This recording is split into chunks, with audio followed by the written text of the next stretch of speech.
Assalamualaikum warahmatullahi wabarakatuh. Nama saya Siti Indrianti, saya dari kelas Ekonomi Syariah A. Saya akan menjawab pertanyaan ulangan tengah semester mata kuliah Tafsir Ayat Ekonomi dengan video ini. Jadi, secara bahasa, tafsir artinya menjelaskan, menerangkan, atau menyingkap makna yang tersembunyi dari suatu lafal, ungkapan, agar menjadi jelas dan dapat dipahami.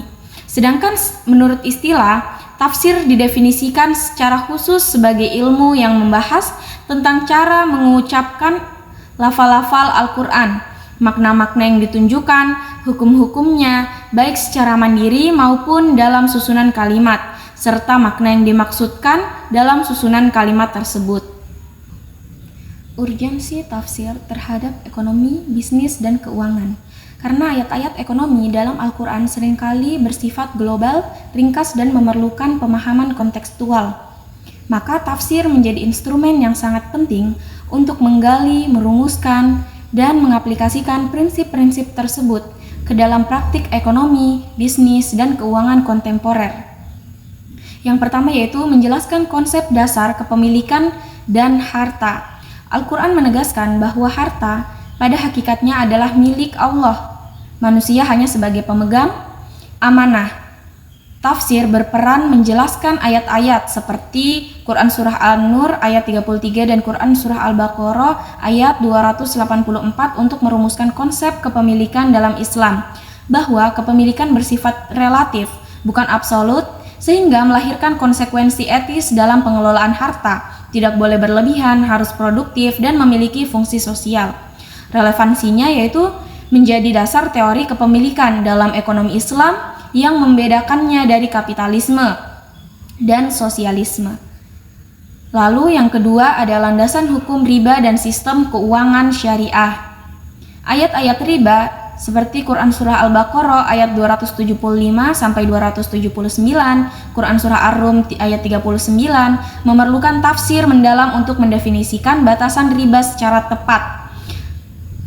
Membedakan riba dari keuntungan jual beli yang halal.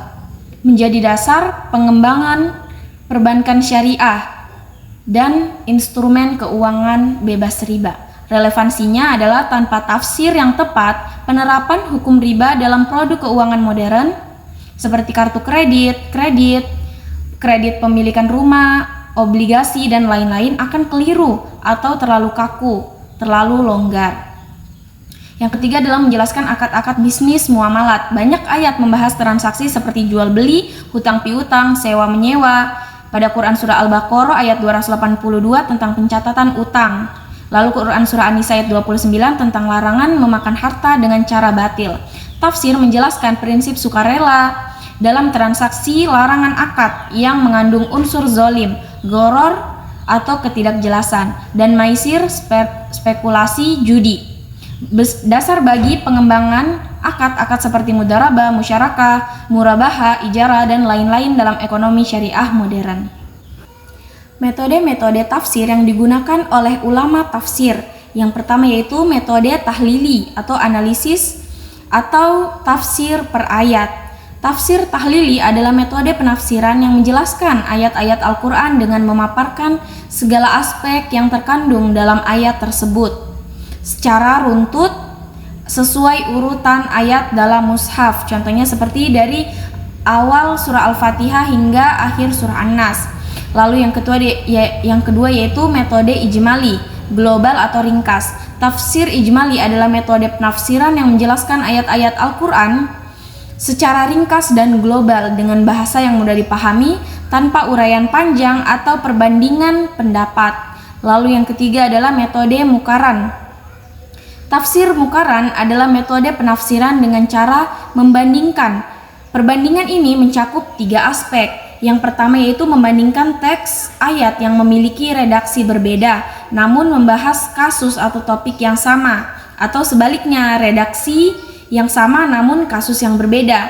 Lalu yang kedua yaitu membandingkan ayat Al-Quran dengan hadis yang secara lahir terlihat kontradiktif. Lalu yang ketiga membandingkan pendapat para mufasir dalam menafsirkan ayat yang sama, baik klasik maupun kontemporer, baik dari kalangan mufasir, Sunni, Syiah maupun orientalis. Lalu metode yang keempat yaitu metode Maudu'i. Tafsir Maudu'i adalah metode penafsiran dengan cara menghimpun seluruh ayat Al-Quran yang membahas tema atau topik tertentu dari berbagai surat, kemudian dianalisis dan disimpulkan menjadi satu pembahasan yang utuh tentang tema tersebut. Surah yang bercetak tebal pada soal adalah potongan dari Quran Surah Al-Kahfi ayat 46 yang memiliki arti yaitu amal-amal kebajikan yang kekal abadi, yaitu perbuatan baik yang pahalanya tidak akan pernah musnah baik di dunia maupun di akhirat, berbeda dengan harta dan keturunan yang bersifatnya sementara atau fana. Makna dari al-baqiyatus sholihat, ulama tafsir berbeda pendapat mengenai apa yang dimaksud dengan amal soleh yang kekal ini. Di antaranya itu yang pertama, mayoritas mufasir Ibnu Abbas, Ibnu Katsir, At-Tabari merujuk pada seluruh amal kebajikan secara umum seperti sholat, zakat, sedekah, zikir, dan ibadah lainnya yang dilakukan ikhlas karena Allah. Lalu yang kedua itu sebagian ulama berdasarkan riwayat dari beberapa sahabat secara khusus menafsirkan sebagai kalimat zikir tertentu, yaitu subhanallah, alhamdulillah, la ilaha illallah, Allahu akbar, berdasarkan beberapa riwayat hadis yang mengaitkan ayat ini dengan bacaan-bacaan tersebut. Penjelasan rinci fase pelarangan riba. Fase pertama yaitu peringatan secara umum atau isyarat tidak langsung.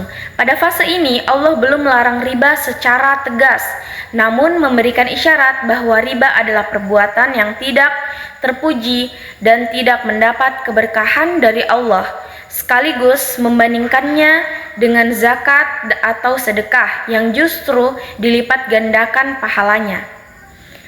Fase ini bersifat persuasif moral, mempengaruhi sisi spiritual tanpa larangan hukum yang mengikat. Lalu fase 2, yaitu penggambaran riba sebagai sesuatu yang buruk melalui kisah Yahudi. Pada fase ini, Allah mengisahkan praktik riba di kalangan Bani Israel Yahudi yang telah dilarang dalam syariat mereka, namun mereka tetap melanggarnya. Allah mencela perbuatan tersebut sebagai bentuk kezaliman dan penghalang dari jalan Allah. Fase ini berfungsi sebagai sindiran tidak langsung kepada masyarakat Arab jika riba diharamkan bagi umat sebelumnya dan menjadi sebab azab mereka. Demikian pula seharusnya bagi umat Islam. Lalu fase ketiga, yaitu pelarangan terhadap riba yang berlipat ganda. Tahap pembatasan. Pada fase ini Allah mulai melarang riba secara lebih tegas, namun larangannya masih spesifik, yaitu riba yang bersifat berlipat ganda. Sebagaimana praktik jahiliyah yang menggandakan utang berkali-kali lipat jika pihak yang berutang tidak mampu membayar tepat waktu. Ini adalah tahap transisi sebelum larangan total. Lalu masuk pada fase keempat, yaitu pelarangan riba secara total dan tegas. Pada fase ini Allah menetapkan pengharaman riba secara mutlak dan final tanpa pengecualian baik sedikit maupun banyak, berlipat ganda atau tidak. Allah secara tegas memerintahkan untuk meninggalkan seluruh sisa riba, mengancam pelakunya dengan azab, dan menyatakan perang terhadap orang yang tetap melakukan riba setelah larangan ini turun. Fase ini menjadi hukum final dan permanen yang berlaku hingga sekarang. Asbabun nuzul atau sebab turunnya ayat. Tiap fase. Fase pertama yaitu Quran Surah Ar-Rum ayat 39.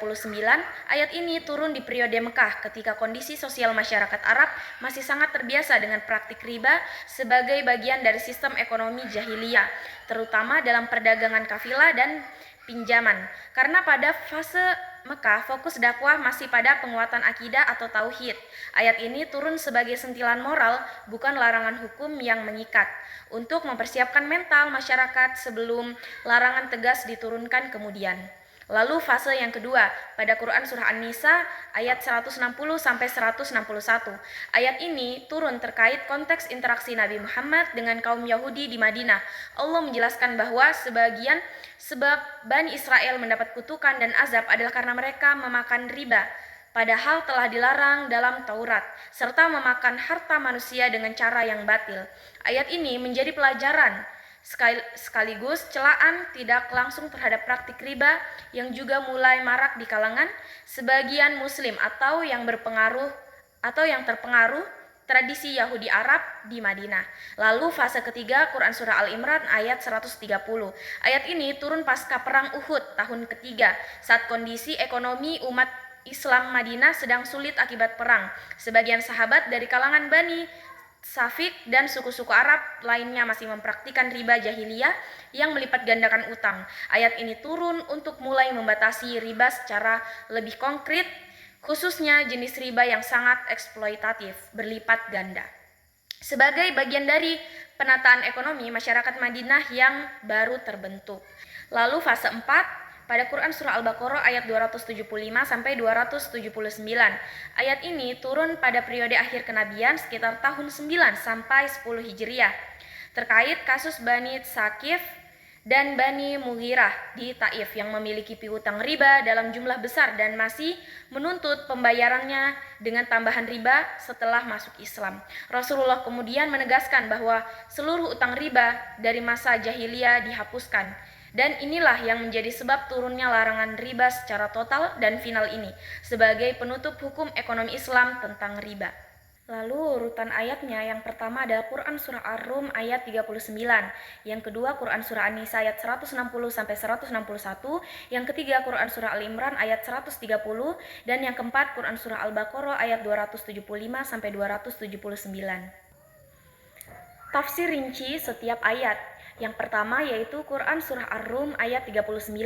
Tafsirnya yaitu menurut Ibnu Katsir, ayat ini menjelaskan bahwa riba yang dipraktikkan manusia dengan tujuan menambah dan mengembangkan harta pada hakikatnya tidak memiliki nilai pertambahan di sisi Allah. Bahkan secara hakiki ia mengurangi keberkahan harta tersebut.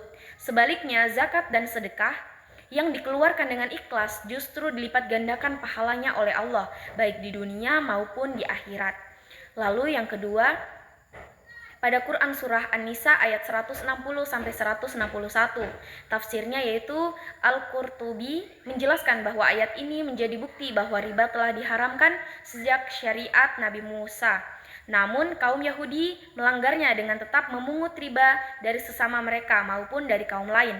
Allah menyebut perilaku ini sebagai bagian dari kezaliman. Mereka menjadi sebab turunnya azab dan kutukan. Ayat ini secara tidak langsung menjadi pengantar bagi umat Islam, mengisyaratkan bahwa jika riba diharamkan bagi umat terdahulu dan pelanggarannya berakibat azab, maka riba juga berpotensi diharamkan dengan konsekuensi serupa bagi umat muslim. Lalu yang ketiga, Quran Surah Al-Imran ayat 130 yang tafsirnya yaitu menurut Ibnu Katsir, ayat ini merupakan larangan tegas pertama yang ditujukan langsung kepada orang-orang yang beriman. Berbeda dengan ayat sebelumnya yang bersifat kisah dan sindiran. Namun objek larangan ini masih terbatas, yaitu pada praktik riba jahiliyah, di mana jika debitur tidak mampu membayar utang tepat waktu, maka jumlah utangnya digandakan berkali-kali lipat sebagai kompensasi penundaan. Lalu yang keempat, pada Quran Surah Al-Baqarah ayat 275 sampai 279. Tafsir ayat ini adalah ayat yang paling lengkap dan final mengenai riba, terdiri dari beberapa poin penting menurut Ibnu Katsir. Yang pertama, ayat 275. Allah menggambarkan kondisi mental pemakan riba di akhirat seperti orang gila, kemasukan setan, sebagai metafora bahwa riba merusak akal sehat dan logika ekonomi yang wajar. Jual beli mengandung resiko dan kerja nyata, sedangkan riba adalah keuntungan pasti tanpa resiko dan usaha. Lalu yang kedua, ayat 276. Allah menegaskan riba akan dimusnahkan keberkahannya, sementara sedekah akan disuburkan, dikembangkan pahala dan keberkahannya.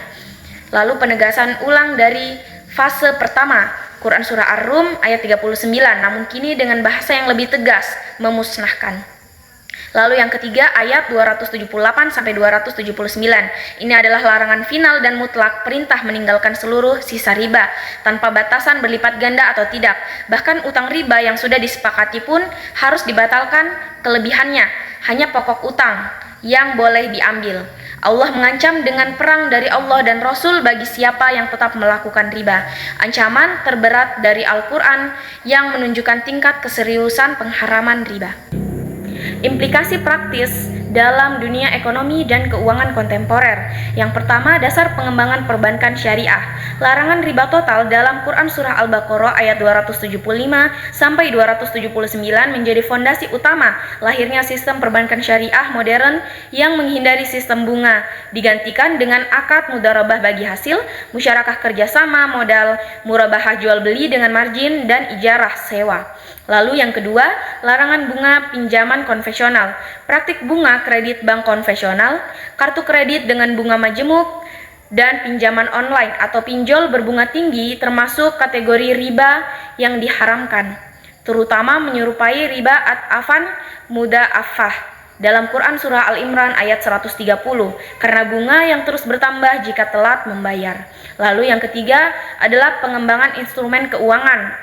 Alternatif larangan riba mendorong inovasi instrumen keuangan syariah seperti sukuk, obligasi syariah berbasis aset, bukan bunga utang, lalu pembiayaan berbasis bagi hasil untuk UMKM dan korporasi, lalu kardul hasan, pinjaman kebajikan tanpa tambahan apapun.